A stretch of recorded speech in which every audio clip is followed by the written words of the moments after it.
Gozaimasu, ou plutôt devrais-je dire aujourd'hui Annyeonghaseyo. Effectivement, aujourd'hui on va parler de la télé-réalité dans un pays que je connais beaucoup moins, c'est-à-dire la Corée. Parce que vous savez effectivement que la télé-réalité au Japon, je l'ai bien poncée.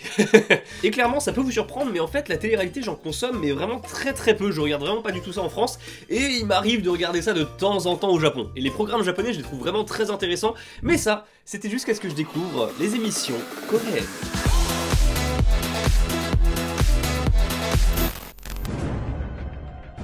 Crime Scene. Bienvenue dans une émission où l'enquête prime avant tout. Un crime a été commis, les joueurs sont invités à observer la scène de crime et on va les suivre tout au long de l'enquête. C'est une sorte de Cluedo mais grandeur nature. Et le plus creepy dans cette histoire, c'est que 9 fois sur 10, tous les crimes qui ont été commis dans cette émission sont réels. Enfin, sont inspirés de faits réels. Alors je ne sais pas si c'est juste pour ajouter un peu de piment voilà dans l'émission et ajouter ce fameux carton. Mais en tout cas on peut pas le nier, ça a son effet. Il y a un aspect un petit peu kitsch voilà dans l'émission, mais franchement c'est assez accrocheur et on se retrouve facilement à regarder un épisode entier. Et c'est d'ailleurs en fait l'émission qui a donné je pense les bases pour une émission qui est plus connue sur Netflix, Busted. D'autant plus que quand tu regardes la première c'est terminé en 2017 et la seconde a commencé en 2018. Ça va. Un peu dans le même style mais version Escape Game, il y a The Great Escape. Et j'avoue que je vous en parle juste pour vous montrer cet extrait.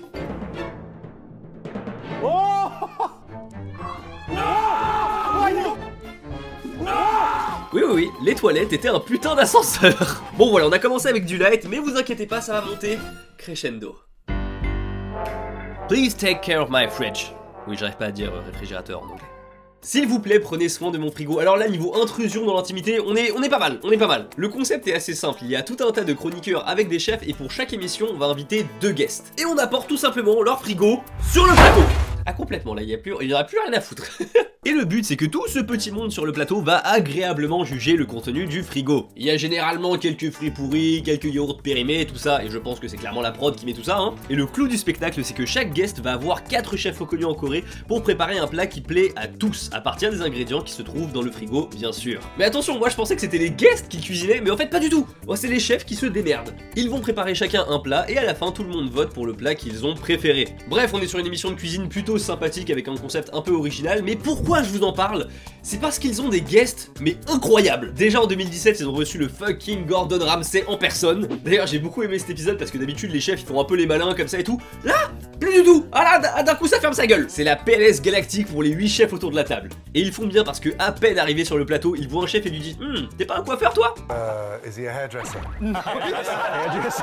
Après, bien sûr, ils gèrent totalement en cuisine et justement, ça me permet de faire un petit encart sur le montage des émissions coréennes, qui est, je trouve, très efficace. Les effets de caméra, les annotations, les multicams, et par exemple quand Gordon Ramsay fait une erreur, bam, il faut un replay, on voit les réactions et c'est super dynamique. Bref, comme quoi les Coréens, j'avais déjà remarqué ça avec les films, mais au niveau de l'image, ils gèrent.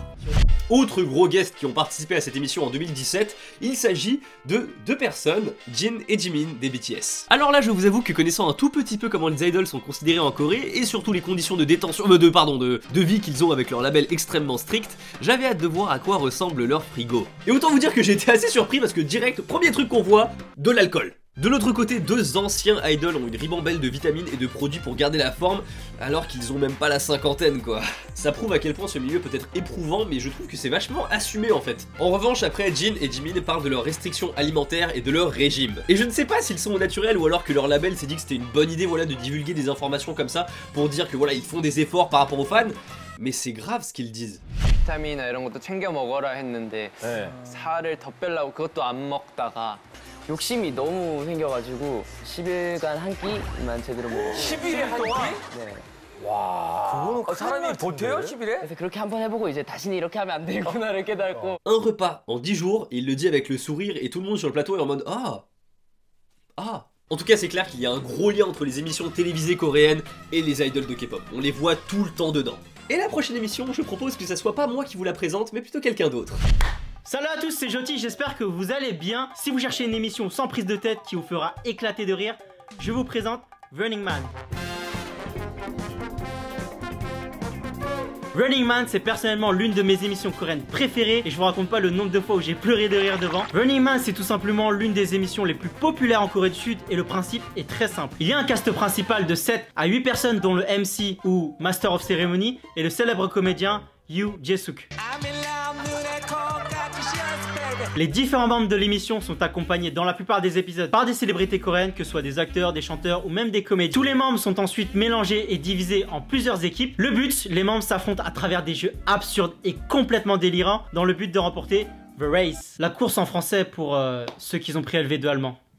De rien. Et parfois, il y a aussi des chacun pour soi où ce sera un membre contre tout le reste, un peu comme dans les Battle Royale, tu vois. Et la prod est tellement créative, elle trouve toujours des trucs improbables à faire et c'est tellement drôle. T'as des épreuves, t'as l'impression que c'est Koh-Lanta, mais version gag. Dans cet épisode-là, il y a une épreuve où c'est une course entre plusieurs équipes de 3 et chaque équipe est attachée à une corne qui les tire vers l'arrière. Le but est de récupérer 3 drapeaux situés à quelques dizaines de mètres de chaque équipe. La première équipe à récupérer les 3 drapeaux gagne et ensuite délivre la princesse. Franchement, cet épisode m'a tellement fait rigoler. Déjà que la coordination c'est chaud, tu vois. En plus de ça, ils peuvent se boycotter entre eux. Et les épreuves sont très variées et changent à chaque épisode. Et à travers des courses-poursuites effrénées dans des espaces immenses, ils doivent arracher les name tags ennemis. Franchement, je kifferais tellement faire ça, ça doit être tellement délire avec des potes. Le lieu change à chaque épisode et ça se passe un peu n'importe où. Parfois, les membres, ils ont un terrain de jeu comme un centre commercial, un stade de foot ou même toute la ville de Séoul qui fait à peu près 5 fois Paris. Et en plus d'avoir des lieux de ouf, ils ont aussi des invités internationaux. Tom Cruise, Jackie Chan, Ryan Reynolds avec Mélanie Laurent et même notre bon vieux Patrice Evra. Mais que fait un joueur de foot français dans une émission coréenne? C'est juste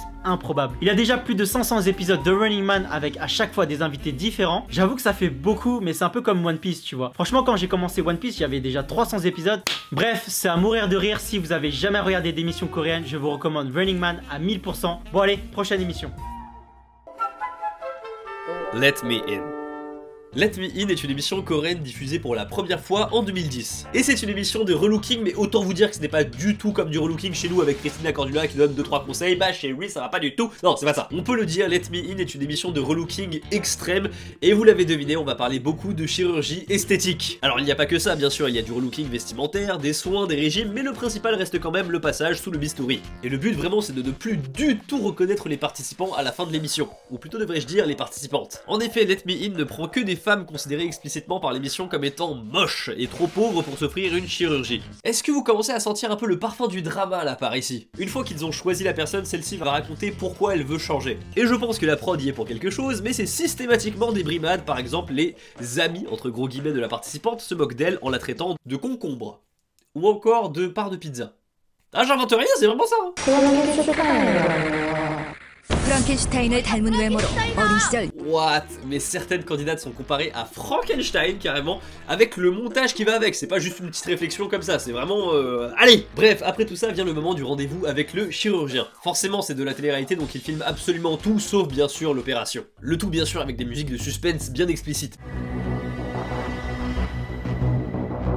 Mais je vous le dis, ils sont très bons au montage. Ensuite, jusqu'au face reveal, on voit pas grand chose et c'est franchement très bien monté. T'as envie de voir le résultat final. C'est très efficace et ça te tient en haleine.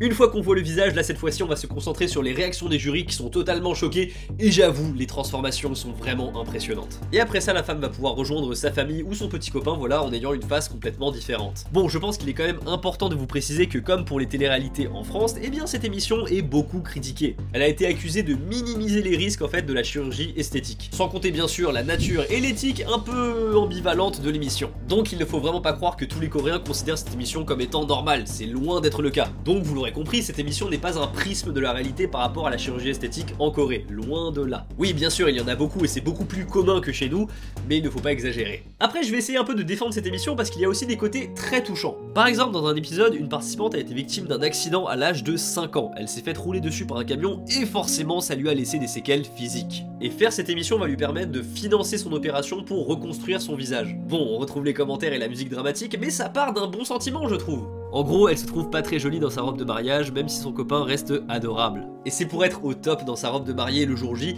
qu'elle décide de faire appel à l'émission. Donc comme je viens de vous le dire, il y a beaucoup de scènes touchantes dans l'émission, mais celle qui m'a le plus fait pleurer sincèrement, c'est celle-ci.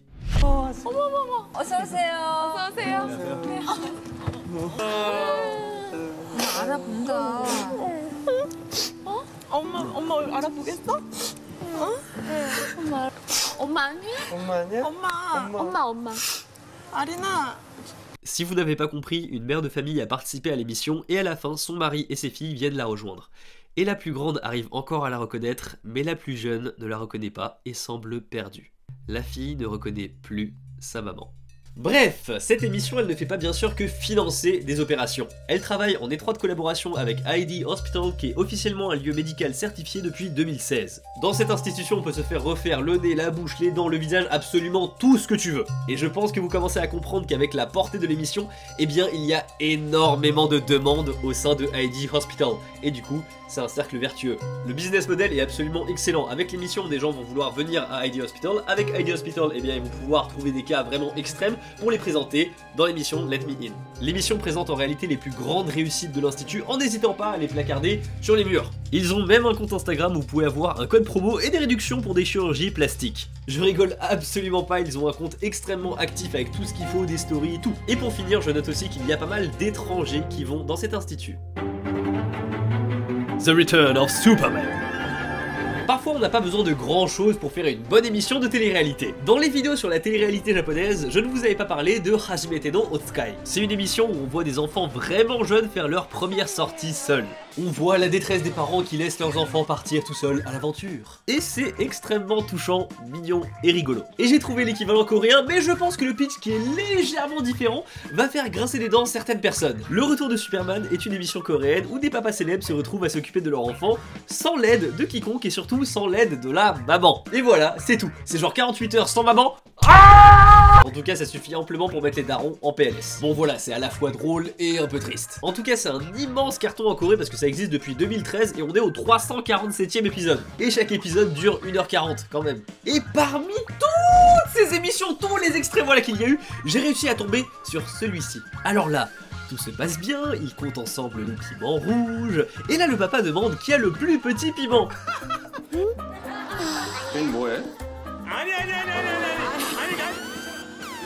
On n'a rien vu heureusement, mais je pensais pas que la télé coréenne était aussi détente face à ce genre de choses. C'est d'ailleurs assez intéressant de voir que autant je comprends le souci d'exploiter continuellement des enfants pour produire du contenu vidéo, autant pour ce genre d'émission je trouve ça mignon et bien fait. À aucun moment je me sens gêné et c'est peut-être parce que les enfants n'ont pas vraiment conscience d'être en face d'une caméra ou je ne sais pas. Mais quoi qu'il arrive, si je me trompe pas, on n'a pas ce genre d'équivalent en France. On a peut-être voilà The Voice Kids, mais pas un truc centré...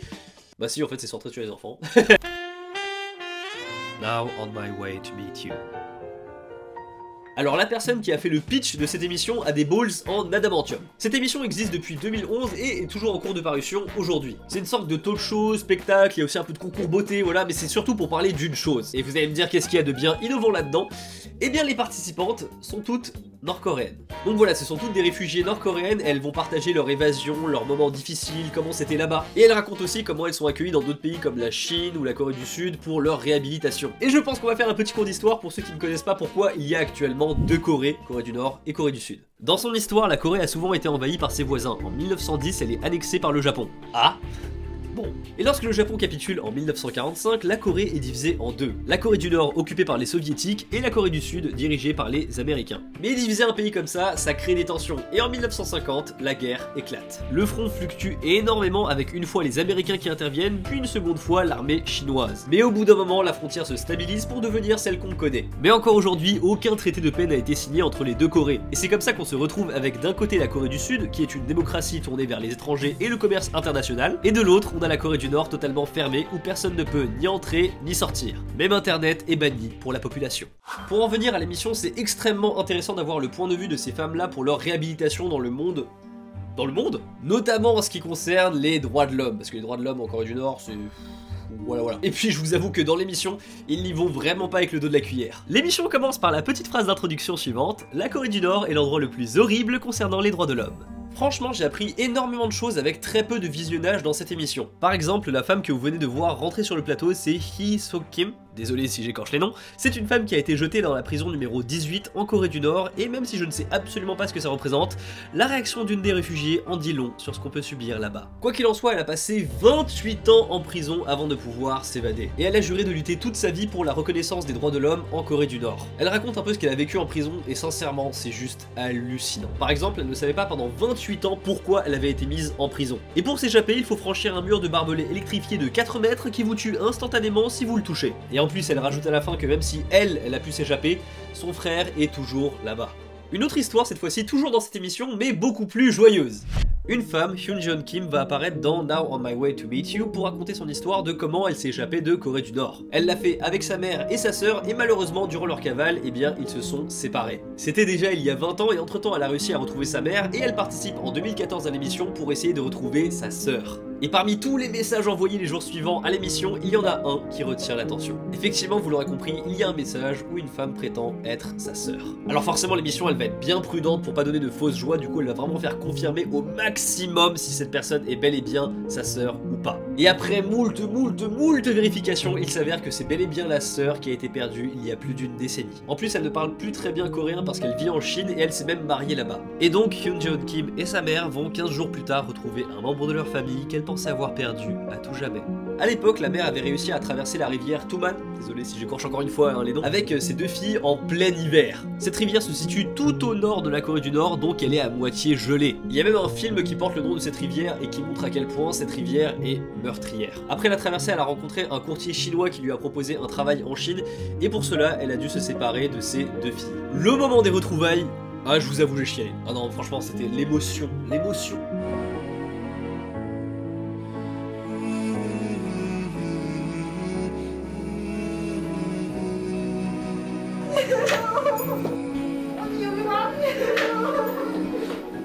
Rien que d'y repenser, l'émotion remonte, bref, ça fait plaisir de voir des émissions comme ça.